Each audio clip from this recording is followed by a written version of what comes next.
c'est au tour d'une chronique. Et je propose unilatéralement, évidemment, puisque c'est moi le présentateur de cette émission, que ce soit Epainet qui commence. Epainet, c'est tout bon pour toi ? Oui, c'est bon. Parfait, alors je te laisse Alors, y aller. merci Bruce. Déjà, je voudrais te rassurer qu'aujourd'hui, je serai longuement bref.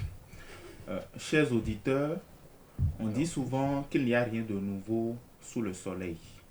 Mais est-ce à dire que dans la tête des hommes que nous sommes, et plus particulièrement dans la tête des artistes, qu'il n'y a rien de nouveau non plus? Si oui, qu'est-ce qui continue alors de faire le charme de l'art? Pourquoi l'art continue-t-il d'émouvoir si tant est que nous avons déjà tout vu, tout entendu ou encore tout lu?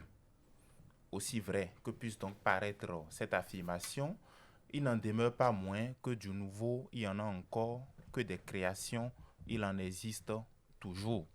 Après, on peut se demander si ces créations-là ne sont pas le fruit d'une continuité ou encore si ce n'est pas la nouvelle corde qui se tisse tout simplement au bout de l'ancienne ou encore si ces nouvelles créations ne sont pas simplement des transformations parce qu'on se souviendra de Lavoisier qui, même si ce n'est pas dans le même contexte, nous disait que rien ne se perd, rien ne se crée, mais que tout se transforme. Alors, celui qui pense et réfléchit à la transformation n'est-il pas lui-même quelque part un créateur? Je laisse cette interrogation à votre analyse pour vous présenter celui que moi j'appelle un écrivain créateur. Chris Amegan est son nom, auteur du recueil de nouvelles intitulé 60 millions. Alors, lorsque vous entendez 60 millions, vous pensez indéniablement au nez de la guerre, mais ne vous leurrez pas. Nous n'avons pas des liasses de billets à distribuer, nous n'avons que des idées à partager. Et nous savons tous que seules les idées sont riches et enrichissent. Alors, de quoi nous parle 60 millions nouvelles éponymes? 60 millions nouvelles éponymes nous racontent l'histoire d'Albertine Gbewanou qui, un beau jour, a reçu sur son téléphone un transfert Western Union d'une somme de 60 millions.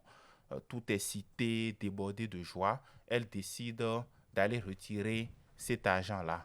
Il faut le préciser, cet argent lui a été envoyé par son chéri qu'elle a rencontré par le biais des réseaux sociaux, notamment par le biais de Facebook. Alors, pour aller retirer cet argent, elle décide de recruter deux malabars ou, si vous voulez, deux gros bras pour assurer sa sécurité. Il s'agit quand même de 60 millions.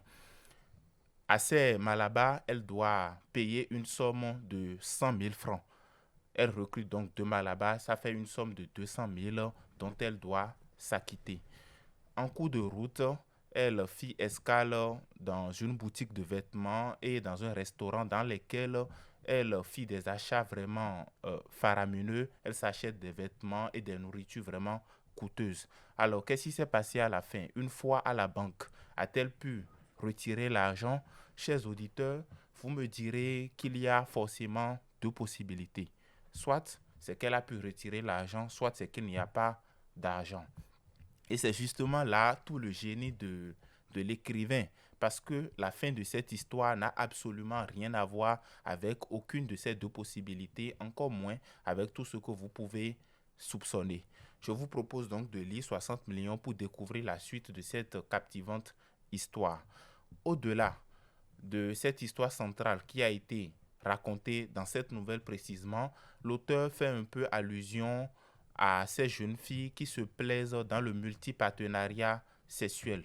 Au bas chiffre, elles ont au moins trois gars, trois mecs, le chic, le choc et le chèque. Le chic, c'est le jeune homme qui sait très bien se mettre sur son 31, qui a une belle apparence, donc beau comme le dieu Apollon. Le choc, c'est celui qui s'est fait tutoyer l'orgasme la nuit, donc qui sait très bien faire le travail au lit.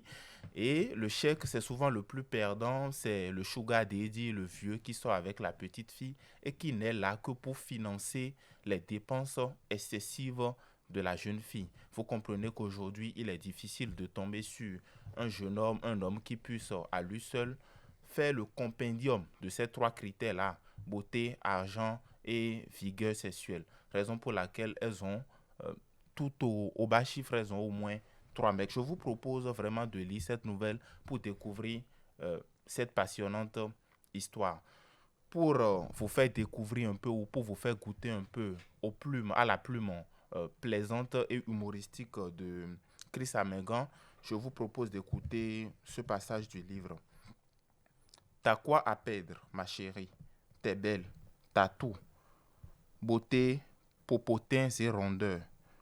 Tu as encore la vie devant toi avant tes 30 ans où tu pourras te caser quelque part chez un homme qui saura révéler davantage la princesse qui est en toi. Profite bien, ma chérie, avant qu'il ne soit trop tard. Profite de ta jouvence.